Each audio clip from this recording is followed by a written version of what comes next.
Quero convidar os irmãos a abrirem as suas Bíblias, João, capítulo 2, o Evangelho de João. Hoje vamos meditar dos versículos de 1 a 11. E pensar sobre o noivo que salvou o casamento. Temos caminhado na série Encontros com Jesus, baseado no livro de Timothy Keller, e temos meditado sobre alguns encontros que Jesus teve com algumas pessoas, aquilo que nesses encontros nós podemos ver revelando uma necessidade humana e a solução em Cristo Jesus.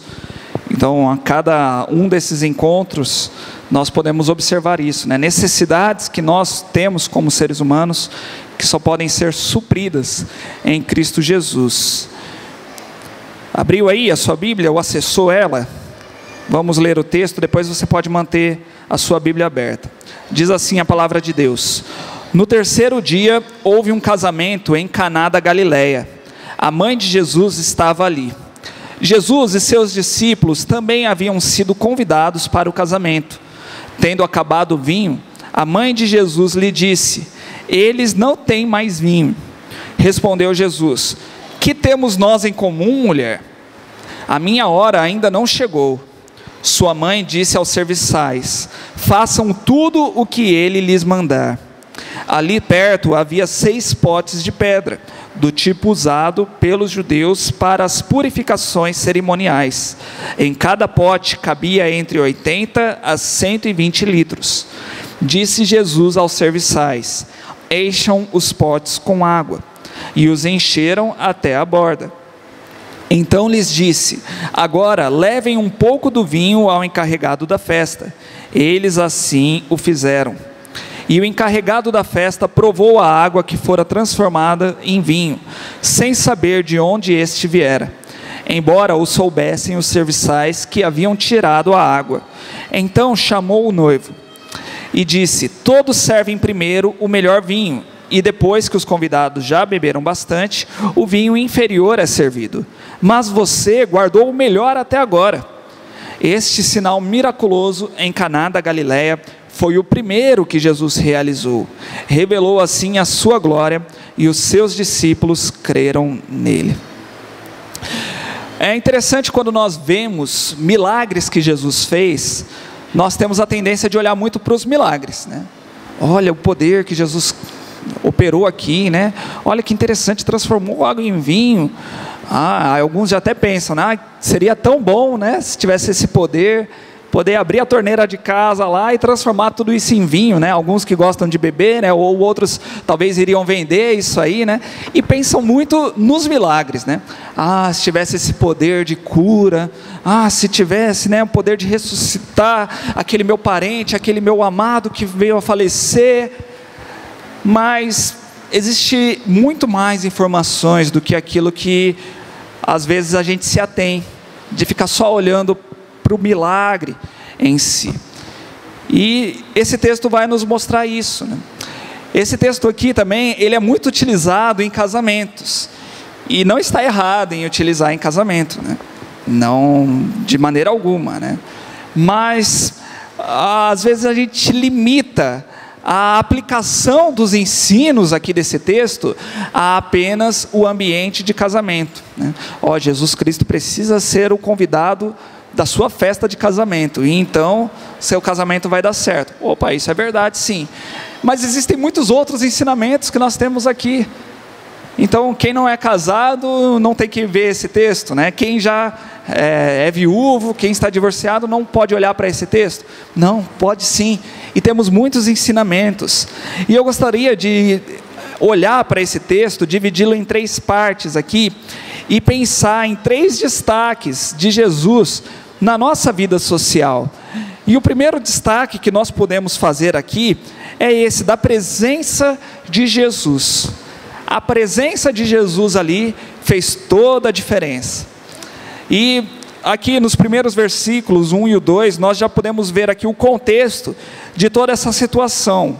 O texto já começa nos mostrando que existia ali um casamento em Caná da Galileia, e a própria mãe de Jesus Cristo aqui estava presente. Mas desde já dá para nós notarmos algo interessante, que ele não fala assim, a Maria, a mãe de Jesus, estava presente. Ele só fala assim, a mãe de Jesus estava presente. E se você reparar, todo esse texto aqui que nós lemos, o único nome que nós temos citado é o nome de Jesus Cristo. Não aparece mais o nome de ninguém, só o nome de Jesus Cristo. O apóstolo João, ele tinha esse cuidado.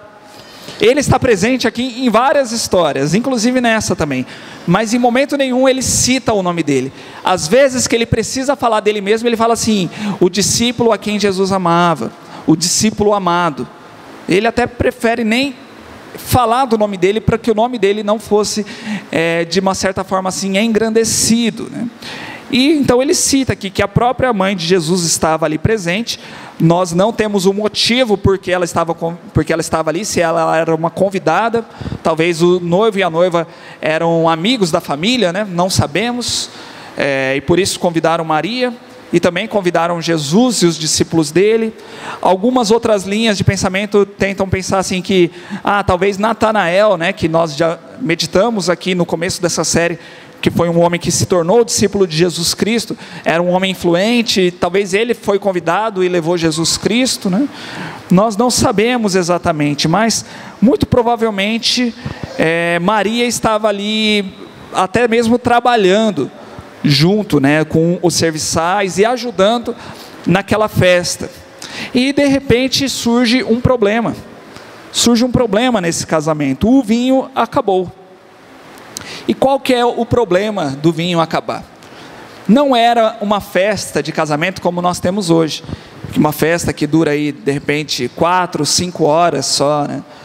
Ou festas também que nós geralmente fazemos para poucas pessoas, né? Vamos fazer uma festa de casamento para 100 pessoas, poucas pessoas. Naquele tempo era um outro contexto, onde o casamento era um evento social. Então as pessoas que iam se casar faziam uma festa que durava cerca de uma semana e chamavam todo mundo, né? Imagina o preju que dava isso aí, né? Agora, o vinho acabar no meio da festa, né? E provavelmente aqui dá uma noção assim, que talvez seja até meio que para o começo, né, da festa, traria também problemas para os noivos, né? Porque o vinho, em primeiro lugar, ele era ali a alegria da festa. As pessoas gostavam de beber, né? Era um vinho alcoólico, sim, né? Tinha sim um teor alcoólico, né? Alguns comentaristas vão defender a tese aqui que era um vinho misturado com água, então não era tão forte. E até por isso que a Bíblia fala para não sermos muito dados ao vinho, né? Para não bebermos vinho demais, porque beber pouco vinho ali, se ele é diluído, não ia deixar bêbado, né? Mas beber demais, aí provavelmente ficaria bêbado sim, né? Mas então seria mais fácil de ter esse controle. Nós não sabemos o motivo que levou a esse vinho a se acabar ali na festa. Se os noivos compraram pouco, se o pessoal que bebeu demais, né, bebeu além da conta. Mas fato é que nós temos aqui um problema nesse casamento, né? E a família corria um sério risco de ter a festa arruinada, de a festa acabar mais cedo, e com isso também a reputação da família ficaria abalada. Eles ficariam ali com uma imagem muito ruim, porque para os judeus a hospitalidade ela é muito importante. Você pode ver em várias histórias, né, onde os judeus faziam o possível para receber as pessoas da melhor maneira possível, para dar do máximo daquilo que eles tinham para poder receber bem as pessoas. E nas festas não era diferente. E Maria fica sabendo que o vinho acabou antes mesmo do que as outras pessoas, né? Antes dos noivos. Nós vimos, né, mais para frente ali no final do texto, que existia até o mestre-sala, que era o responsável pela festa, e nem esse homem ficou sabendo que o vinho acabou, mas Maria ficou sabendo. Isso nos leva a crer que talvez ela estivesse ali até ajudando, trabalhando nesse casamento. E nós não temos nenhum relato aqui de que José estivesse vivo, né? Nós não vemos José, que era pai de Jesus, aparecendo nessa vida adulta de Jesus. Então muito provavelmente ele já havia morrido. E ela, nessa preocupação, ela vai direto ao seu filho Jesus para tentar providenciar uma solução para esse problema. E ela fala então para Jesus, né? Olha, o vinho acabou. Jesus, ele ainda não havia feito nenhum milagre. Esse texto aqui nos diz claramente no versículo 11 que foi o primeiro milagre que Jesus manifestou. Nós temos algumas linhas teológicas aí que procuram falar que Jesus Cristo realizou milagres na adolescência e tudo mais. Isso aí é tudo falso, né? O texto deixa bem claro que é o primeiro milagre que Jesus Cristo realizou. Até aqui, Jesus Cristo era visto como um homem normal, né? Um homem comum como os outros. Estava começando a pregar, tinha acabado de ser batizado, começou a pregar, começou a trazer alguns discípulos, nem estava com todos os discípulos ali o acompanhando, mas Maria sabia quem Jesus era. Maria sabia, né? O anjo havia falado com ela, ela engravidou do Espírito Santo, ela sabia quem era Jesus Cristo. E a impressão que nós temos é que ela resolve apressar aqui as coisas, né? Ó, Jesus, eu sei que você tem poder, né? Então, vai lá dar uma ajudinha, né? E Jesus Cristo dá uma resposta aqui para Maria que nos traz um grande ensinamento. Ele fala assim no versículo 4: que temos nós em comum, mulher? A minha hora ainda não chegou. Em primeiro lugar, por que ele chama Maria assim de mulher, né? Para nós, na nossa tradução, olhando assim, é desrespeitoso, né? Minha mãe está aqui, eu não chamo ela de mulher, né? Falou, ô mulher, tudo bem aí? Ô mulher, cadê o pai? Não fala assim, né? Oi mãe, a senhora está bem, né? Está tudo bem. A gente procura manter o respeito, né? Mas Jesus Cristo, ele não foi sem educação com Maria, ele não foi rude. O termo que ele utilizou aqui era um termo de bastante respeito, de bastante cuidado, até mesmo de carinho. Se nós pularmos mais lá para frente, para o capítulo 19, nós temos a cena da crucificação, onde Jesus Cristo está ali, e diante dele está Maria, a mãe dele, Maria Madalena, e o apóstolo João. Estavam só os três, né? Todo mundo já tinha dado no pé. E Jesus Cristo, ele olha com amor para a sua própria mãe, ele honra a sua mãe, ele não deixa ela desamparada, e ele olha para ela e fala assim, ó, mulher, eis aí o teu filho, e filho, eis aí a tua mãe. Ele fala isso para ela para quê? Fala assim, ó, agora João vai ser como se fosse o seu filho, o apóstolo João, e João, cuide dela como se fosse uma mãe, não deixe ela desamparada não. Eu estou indo aqui dessa terra, estou indo embora, mas cuide dela. E a Bíblia diz que João cuidou dela até a morte, né? Ele então trouxe ela para sua casa. E a história depois nos conta isso, né? Que ele cuidou muito bem dela até o momento da morte.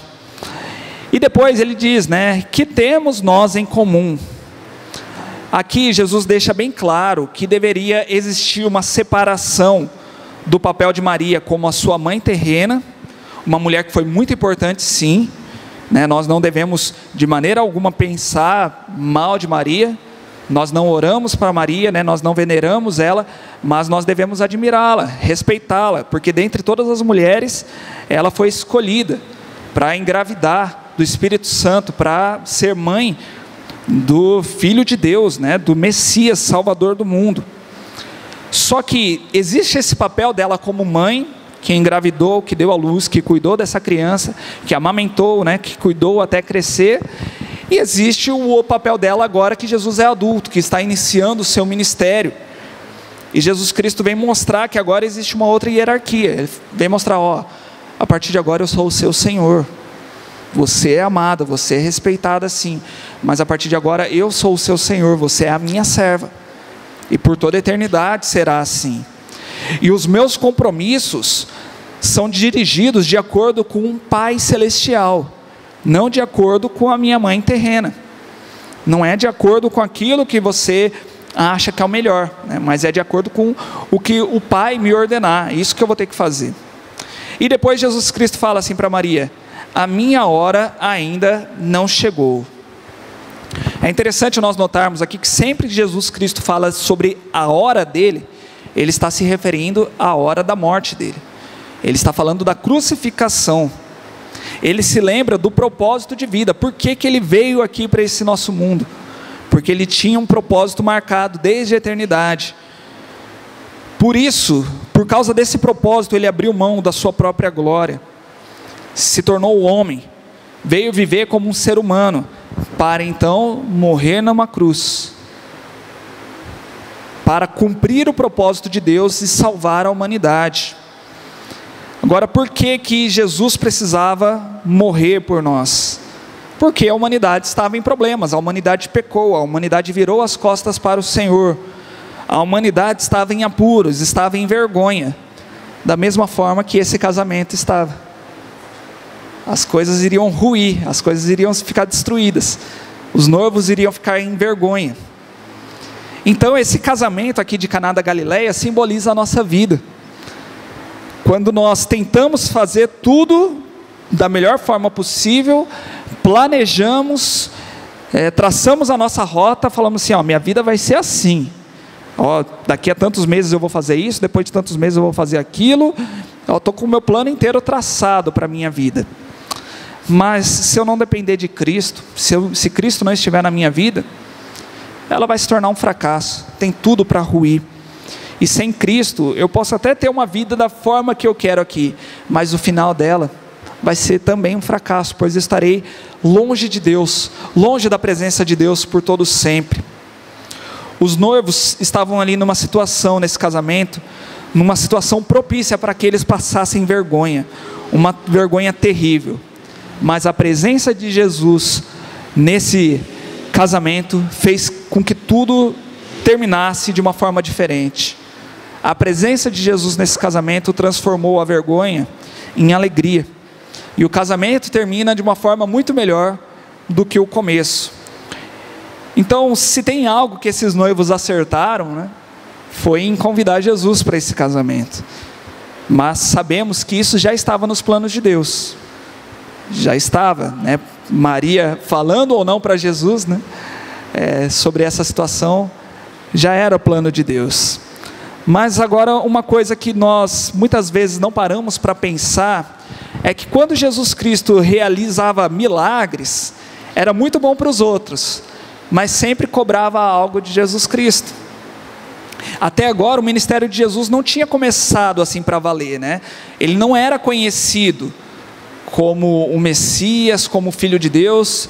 Ele era conhecido como Jesus de Nazaré, né? Como o filho do carpinteiro, o amigo aqui, né, da vizinhança. Algumas pessoas estavam começando a seguir, mas Jesus era um homem normal. Mas a partir do momento que ele começasse a realizar milagres, aí era um caminho sem volta, né? Aí as coisas mudariam. Por causa dos milagres, algumas pessoas sim se aproximariam de Deus. Por causa desses milagres, algumas outras iriam grudar em Jesus apenas por interesses egoístas, apenas para se darem bem. Mas também por causa desses milagres, algumas perseguições começariam. E nós começamos a ver que a cada milagre que Jesus ia fazendo, ia também desagradando pessoas. E então, trazendo mais e mais problemas para Jesus. O autor desse livro, que dá base aqui para a nossa série, o Timothy Keller, um pastor presbiteriano, ele nos convida a imaginar como que estava a mente de Cristo ali naquele casamento, né? Procura pensar na época que você era solteiro ou solteira, né? Se você foi em algum casamento quando você era solteiro, às vezes chega ali no casamento, né, e se alegra, né? Fala, opa, vou ver os amigos, vou ver os parentes e tudo mais. Mas uma hora ou outra bate aquele pensamento assim: e o meu, hein? Será que um dia eu vou me casar? Será que um dia eu vou andar também aqui, vou estar com alguém ao meu lado, né? E ele nos convida a pensar isso também, que talvez esse fosse um pensamento que estivesse na mente de Jesus Cristo. E algo que nós vemos na Bíblia é que todos os casamentos, eles são um símbolo do maior casamento que existirá por toda a história, que é o casamento de Jesus Cristo com a sua noiva, a igreja. Até hoje pela manhã aqui na IBD nós estávamos falando sobre a igreja e também falamos sobre isso, né, que a igreja é a noiva de Cristo. Por diversas vezes no Antigo Testamento, Deus trata o seu povo como a sua esposa, como a sua noiva, né? E até fala em questões de adultério, né? Que a sua noiva virou as costas e adulterou, e foi se envolver com outros, né? E Jesus Cristo também, por diversas vezes, ele chama a si mesmo de noivo. Quando perguntam, né, para Jesus, por que seus discípulos não jejuam? Ele fala assim, os amigos do noivo vão jejuar enquanto o noivo está na festa? Ele se chama de noivo. E a igreja do Senhor é essa noiva que irá se casar com Jesus por toda a eternidade. Agora, para que esse casamento ocorra, a hora de Jesus precisaria acontecer, precisaria chegar. Para que houvesse esse vinho e alegria, Jesus precisaria abrir mão de si mesmo, precisaria abrir mão do seu próprio bem-estar. Então talvez tenhamos dificuldade de perceber essa fala de Jesus Cristo para com Maria, por questão aí das traduções que nós temos, do nosso vocabulário, mas o que nós observamos é que Maria entendeu isso. Maria entendeu, ela não ficou zangada, não falou assim, menino, fala direito com sua mãe, respeita. Não, ela entende, opa, né, eu sou serva. E ela vira então para os empregados ali daquela festa e fala para eles, tudo que ele mandar, vocês obedeçam, façam tudo. E alguns comentaristas até falam que é numa intenção assim de, por mais esquisito seja o que ele pedir, pode obedecer, pode confiar nele, faça tudo aquilo que ele ordenar. E um segundo destaque então, na continuação do nosso texto, é a obra de Jesus. A partir de agora nós veremos então esse milagre em ação. Jesus Cristo então, ele abre mão de si mesmo, do seu próprio bem-estar, para iniciar de uma vez aqui o seu ministério. Mas o que nós podemos observar, algo que eu também mencionei aqui na semana passada, na ressurreição de Lázaro, é que Jesus Cristo ele faz aquilo que é impossível ao homem, mas aquilo que é possível para nós, ele apenas ordena, e nós somos responsáveis em obedecer ou não. E ali o texto nos diz que existiam 6 potes grandes de pedra, que comportavam de 80 a 120 litros de água. Esses potes eram usados para cerimônias dos judeus, cerimônias de purificação, de limpeza. Eles se preocupavam muito com a limpeza, eles até falavam, né, também criticavam Jesus Cristo, que os discípulos dele estavam comendo sem lavar as mãos, né? E Jesus Cristo fala, o que deixa impuro o homem não é o que entra, né, mas aquilo que sai do seu coração. Eles se preocupavam muito com isso, então tinha ali esses potes que eram um símbolo então da religião judaica. E esses potes não eram errados, né, de estarem ali. Eles eram sim usados para purificação. Deus dá várias ordens sobre a purificação, que os judeus deveriam se purificar, né, para comer, para poder servir ao Senhor, para poder oferecer sacrifícios. Eles deveriam se purificar. Mas Jesus vai nos mostrar aqui que a sua obra é muito e muito superior do que os rituais religiosos. Todos os rituais do Antigo Testamento apontavam para a obra de Jesus Cristo, mas a obra de Jesus é muito superior. E ele se utiliza aqui desses potes, né? Em primeiro lugar, ele ordena que os trabalhadores encham os potes com água, e o texto nos diz que eles enchem até a borda. Não existia mais espaço ali para pôr mais nada, né? Para não ficar dúvida de que alguém foi lá e colocou alguma coisa a mais, alguém colocou algum tipo de vinho, não sei, né, algo mais concentrado e misturou ali, então virou, né, um vinho bom. Não, né? Jesus, ele só ordena. O texto nos diz que ele nem encosta, né? Ele só está dando ordens ali. Ele fala, encha esses potes com água, e os homens obedecem e enchem, né, até a borda. E depois Jesus dá outra ordem, fala assim, agora tira e leva lá para o mestre-sala, né, para o anfitrião da festa, né, para aquele que está coordenando a festa, para o encarregado. E eles levam. Nós não sabemos em que momento vira o vinho, né, se já está lá dentro dos potes, ou se à medida que eles tiravam virava vinho. O texto não é claro e isso não nos interessa, mas o importante é que o milagre aconteceu. Essa água foi transformada em vinho. Esse homem prova, ele não sabia do que estava acontecendo, ele não sabia que foi um milagre de Jesus Cristo, e esse homem vai até cumprimentar o noivo, né? Ele fala assim, geralmente as pessoas colocam o melhor vinho no começo, e depois que as pessoas já estão meio tortinhas ali, já não entendem mais direito o que é bom, o que não é, aí coloca o pior vinho, mas você guardou o melhor vinho para o final.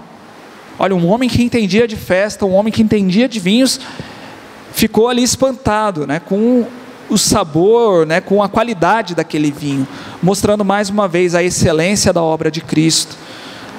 A qualidade de Cristo é assim, algo que nem se pode comparar com as obras que nós temos aqui neste mundo. Então, tudo aquilo que Jesus Cristo faz é de extrema qualidade, e é muito melhor do que qualquer coisa que nós podemos fazer, ou do que qualquer coisa que nós podemos provar aqui nesse mundo. Nós precisamos lembrar disso também. E o texto termina aqui nos mostrando um terceiro destaque, que é a revelação de Jesus Cristo. Versículo 11 diz: este sinal miraculoso em Caná da Galileia foi o primeiro que Jesus realizou. Revelou assim a sua glória, e os seus discípulos creram nele. Olha que interessante, Jesus decide iniciar o seu ministério público, o seu ministério de milagres, em um casamento. Ele não inicia curando alguém, né? Mais uma vez, fazer o mesmo pensamento aqui que nós tivemos na última mensagem. Se fôssemos nós inventando um personagem, né? Se Jesus fosse um personagem inventado, como que nós colocaríamos o primeiro milagre de Jesus, né? Talvez já colocaria a ressurreição já, né? O primeiro, uma cura, né? Ou expulsando demônios, né? Algo assim, para chamar a atenção. Mas olha só, o primeiro milagre de Jesus é em um casamento, onde poucas pessoas ficaram ali sabendo, né? Algo ali para dar mais vinho, para que a festa continuasse, para que uma festa de casamento não acabasse. Que diferença, né? Isso faz. Mas com esse milagre aqui, Jesus Cristo nos mostra o seu objetivo principal do seu ministério aqui nessa terra, e do ministério que Ele tem para as nossas vidas. O ministério dele para todos aqueles que são salvos é que Jesus Cristo se importa assim com a nossa alegria, e que tudo aquilo que Jesus Cristo faz por nós, e fez vindo a esse mundo, abandonando a sua glória, é porque Ele nos ama e Ele se importa em nós termos uma vida de alegria, uma vida abundante, uma alegria eterna. E para nós termos essa alegria, Jesus precisou vir a esse mundo, se humilhar, servir, abrir mão da sua glória, ser rejeitado, morrer numa cruz, carregar as marcas dessa cruz por toda a eternidade, porque nós temos na Bíblia que depois que Ele ressuscitou, Ele continuou ainda com as marcas da cruz, e isso nos leva a crer que Ele sempre carregará essas marcas. Para quê? Para que eu e você pudéssemos enfim ter a verdadeira alegria, que não tínhamos, porque estávamos afastados da glória do Senhor. E Ele nos oferece, Ele nos promete essa verdadeira vida, uma vida eterna, uma vida sem dor, sem choro, sem morte, sem lágrimas. Então, ao iniciar o seu ministério realizando esse milagre, nós temos aqui uma evidência de um ministério de Jesus Cristo, que Ele é o verdadeiro Senhor da festa. Ele é o verdadeiro Senhor da festa. Ele é o melhor mestre de cerimônias que pode existir, e Ele nos oferece um banquete eterno, que é a vida eterna, que nunca se acaba. Esse banquete eterno, ele está descrito lá em Isaías 25, de 6 a 8, que diz assim: neste monte o Senhor dos exércitos preparará um farto banquete para todos os povos, um banquete de vinho envelhecido, com carnes suculentas e o melhor vinho. Neste monte Ele destruirá o véu que envolve todos os povos, a cortilha que cobre todas as nações, destruirá a morte para sempre. O soberano Senhor enxugará as lágrimas de todo o rosto e retirará de toda a terra a zombaria do seu povo. Foi o Senhor quem disse. Olha que bonito isso, palavras de um profeta que viveu 500 anos antes de Jesus Cristo, mas estava vendo ali esse ministério de Jesus, e que ainda não aconteceu, mas que Jesus já começa ali nesse casamento em Caná da Galileia, nos preparando para esse casamento eterno que nós teremos com Ele, para esse banquete maravilhoso. Meus irmãos, a nossa vida aqui ela é dura, ela é difícil, nós temos lutas, e ser cristão também não é fácil, é abrir mão de várias coisas, é sermos crucificados com Cristo, é morrer todos os dias com Cristo, mas nós nunca podemos perder da nossa mente essa alegria que nos é proposta, essa esperança maravilhosa, que Jesus Cristo, o Senhor da festa, veio preparar para nós, veio preparar esse verdadeiro casamento, o casamento eterno. Os casamentos terrenos aqui vão acabar, acabam com a morte, né? Mas esse casamento de Cristo com a sua noiva será eterno, é o maior casamento que existe. Então, esse versículo 11 aqui vem nos mostrar o propósito desse milagre, para nós não ficarmos apenas olhando para o milagre em si, mas até ele usa uma palavra muito importante, ele diz que é um sinal miraculoso. O que é um sinal? O sinal ele sinaliza, o sinal ele mostra algo, o sinal ele aponta para alguém. Não devemos olhar para o milagre e falar, como que essa água se transformou em vinho? Não, nós devemos olhar para o autor desse milagre, e esse sinal então veio para mostrar isso, e para mostrar então que Jesus Cristo veio nos dar essa verdadeira alegria. E todos os milagres que nós temos de Jesus servem para isso, né? Para apontar para Cristo e para Deus, para dar glórias ao nosso Deus, não para ficarmos olhando apenas para o milagre. Quando Jesus multiplica os pães, ele vem nos ensinar logo em seguida, ó, eu fiz isso para mostrar que eu sou o pão da vida. E ali, né, 5.000 pessoas foram alimentadas, só homens, né, 5.000 pessoas foram alimentadas, e depois os homens vão atrás de Jesus, até atravessam, né, o mar ali, para ir atrás de Jesus. Jesus fala assim, ó, na verdade vocês estão vindo atrás de mim, porque vocês estão querendo pão para a barriga de vocês, mas vocês precisam do pão que vem do céu. E aí os homens ficam assim, ah, tá, deixa quieto então, e saem, param de seguir a Cristo. Quando Jesus Cristo cura um cego de nascença, a Bíblia nos diz que ele fez isso para mostrar que ele é a luz do mundo, em que nós estamos cegos e nós precisamos dessa luz para poder enxergar. Na semana passada aqui nós vimos a ressurreição de Lázaro, e ele fez isso para mostrar que ele é a ressurreição e a vida. Então não olhe para o milagre, olhe para o autor do milagre, para aquilo que ele está revelando.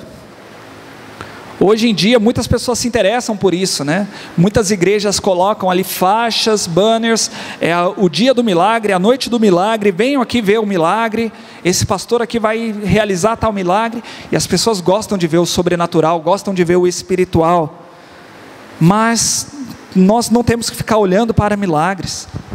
Milagre que não aponta para Cristo não é verdadeiro milagre, não vem de Deus. Os milagres servem para engrandecer a Cristo, para dar glórias a Deus, e o texto nos diz que esse milagre revelou a glória de Jesus Cristo, e até os seus discípulos começaram a crer nele. Olha que maravilhoso isso.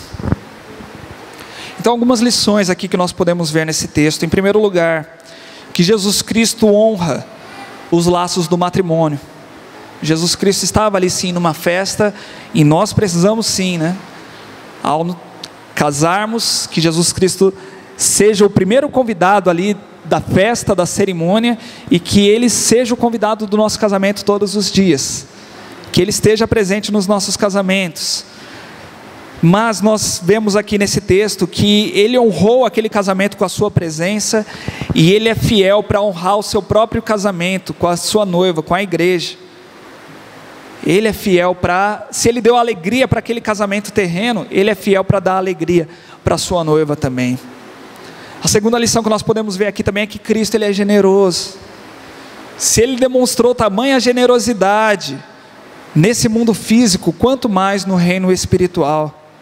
O seu poder não tem limites, e ele é poderoso para nos salvar da nossa própria vergonha. Andar sozinho é caminhar para a vergonha, mas caminhar com Cristo é transformar a vergonha em alegria. E a terceira lição é que Cristo nos ama, e Cristo abriu mão do seu próprio bem-estar para nos abençoar, para conceder alegria, para nos conceder uma vida plena. Então que possamos enxergar a glória dele, que possamos aprender a crer nele também, não ficar só esperando milagres e milagres, mas que possamos buscar o Deus do milagre, o Senhor responsável por por todos esses milagres. Amém?